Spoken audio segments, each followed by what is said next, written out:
Look at this map of Canada. Kind of like with the US, this shape of Canada is so familiar, mainly because for the most part it stayed the same for at least the entire lives of the great majority of you watching. But at one point, Canada potentially split into two, or possibly three. When was this time when Canada almost fell apart? Was it a century ago in an event that now serves as a lesson on unity for the Canadian people, like the American Civil War for the United States? Actually, no, it was 1995.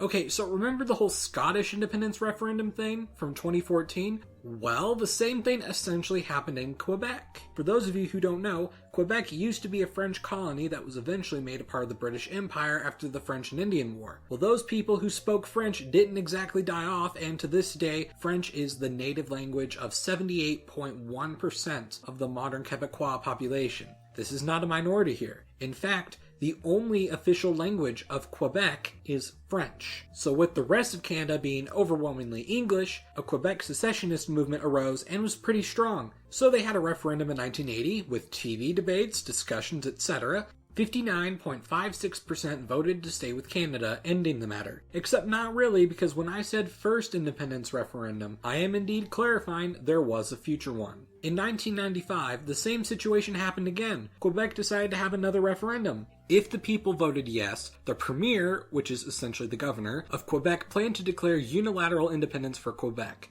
Interestingly, the national government was so convinced the referendum would fail that they didn't really have any plans if Quebec voted yes. The legitimacy of the referendum was indeed a bit hazy, but if the premier was going to declare unilateral independence, then they would have to react somehow. For the second referendum, the participation was the highest in Quebec's history. 93.52% participated. Compare that to 84.59% for the Scottish referendum. Now, the Scottish referendum was relatively close, 55.3% versus 44.7%. The state vote won, but it was closer than many people thought. For this referendum, it was even closer. 50.58% voted to stay, 49.42% voted for independence. If we look at the vote count, 54,288 votes made the difference.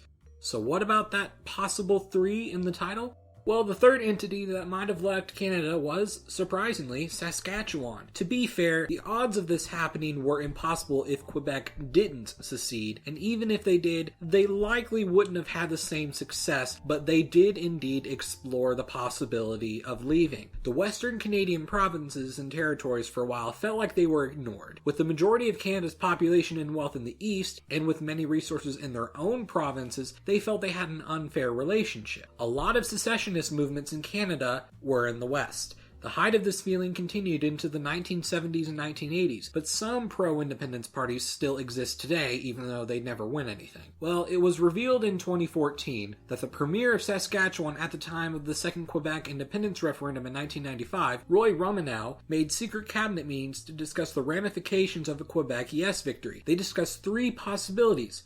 1. Saskatchewan independence.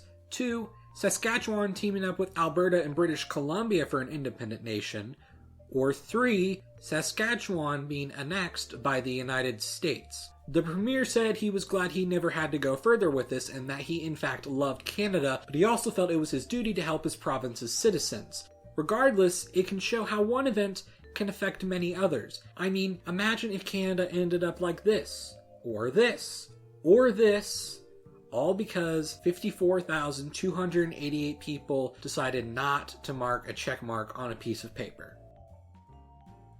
Thank you for watching this video. Be sure to hit that like and subscribe button, especially if you want to see more videos like this. I hope to turn this into a continual series on things that almost happened but didn't. So yeah, thanks for watching.